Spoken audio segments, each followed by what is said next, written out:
En Haïti, t'as des gangs qui ont attaqué des commissariats, des hôpitaux, des tribunaux, etc.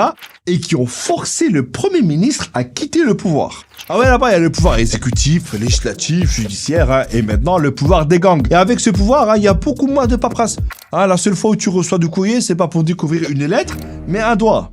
Du coup, on va voir comment Haïti continue malheureusement de passer de la perle des Antilles à la perte des Antilles. Tout d'abord, il faut savoir que ça fait des années que les gangs deviennent de plus en plus puissants en Haïti et que ça fait des années que je vous demande de vous abonner à la chaîne. Là, plusieurs gangs qui à la base se détestent se sont carrément unis pour attaquer des institutions, dont des prisons, et libérer des milliers de détenus. La dernière fois qu'on a vu une collab aussi improbable, c'était avec Bilal Hassani et Al Capote. Et l'un des plus puissants chefs de gang, un ancien policier surnommé Barbecue, a été très clair. Le Premier ministre Ariel Henry devait quitter le pouvoir. Et s'il a fini par démissionner, en fait, il faut savoir qu'Ariel Henry était arrivé au pouvoir après l'assassinat du président Jovenel Moïse en 2021 et il était censé gouverner juste le temps d'organiser des élections. Mais chaque fois que la date approchait, il la repoussait. Du coup, son CDD a ressemblé de plus en plus à un CDI.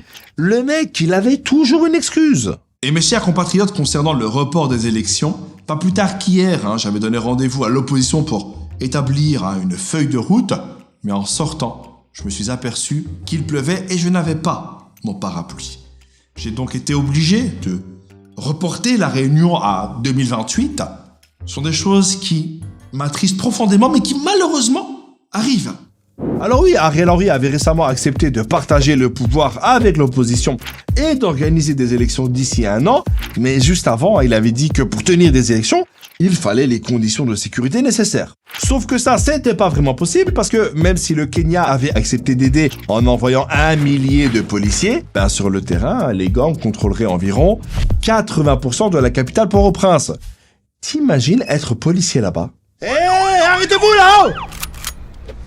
Enfin, s'il vous plaît, si ça vous dérange pas. Ça vous dérange, y a pas de problème. Passez ma journée. Au revoir. Et veuillez agréer mes salutations distinguées.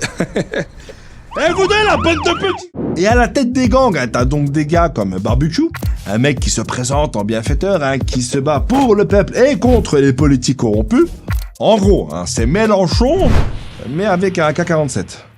N'a promis contre Ariel Henry jusqu'à dernier goût de sang. Si Ariel Henry pas démissionné, pays après aller droite, non vers un génocide. Alors, je ne sais pas qui s'occupe de sa com, mais il y a un souci parce que comment tu peux dire vouloir renverser un gouvernement pour le peuple tout en mettant ce même peuple en danger de mort? Il attaque des prisons, libère des milliers de détenus, donc des gens potentiellement dangereux. Il parle de guerre civile, de génocide. Alors, je ne sais pas s'il se présentera quand il y aura enfin des élections, mais si c'est le cas, ça va être chaud. Écoutez, en tant que président, je réduirai les dangers sur la route en remplaçant les radars par des pièges à ours. Je lutterai aussi contre l'évasion fiscale. Pour chaque impôt non payé, nous viendrons saisir un doigt. Et bien sûr, je lutterai contre l'échec scolaire en lançant le programme « Tu es absent, tu crèves !» Pa 324 Est-ce qu'il y a des questions? Mais ce qui se passe en Haïti n'est pas arrivé du jour au lendemain. Ça fait des années que les Haïtiens protestent contre l'incompétence et la corruption des gouvernements successifs. Regarde, depuis que c'est parti en vrille, à part un couvre-feu et un état d'urgence, tu sens que les autorités sont impuissantes, mais aussi que limite, elles laissent faire. Faut savoir que selon une organisation de défense des droits humains, les gangs ont carrément été renforcés par le gouvernement d'Ariel Henry.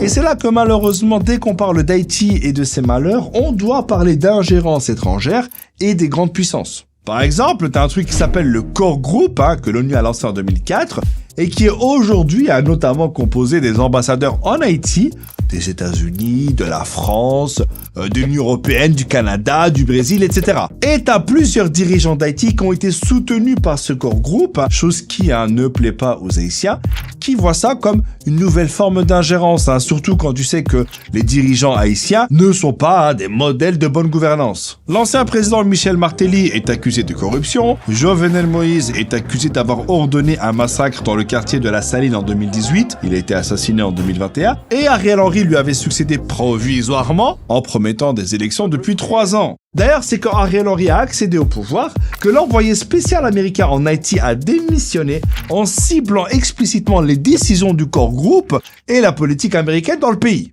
Du coup, avec tout ça, je n'ai pas de questions. Tout ce qu'on peut espérer, c'est que la situation s'améliorera enfin pour le peuple haïtien qui souffre depuis tant d'années.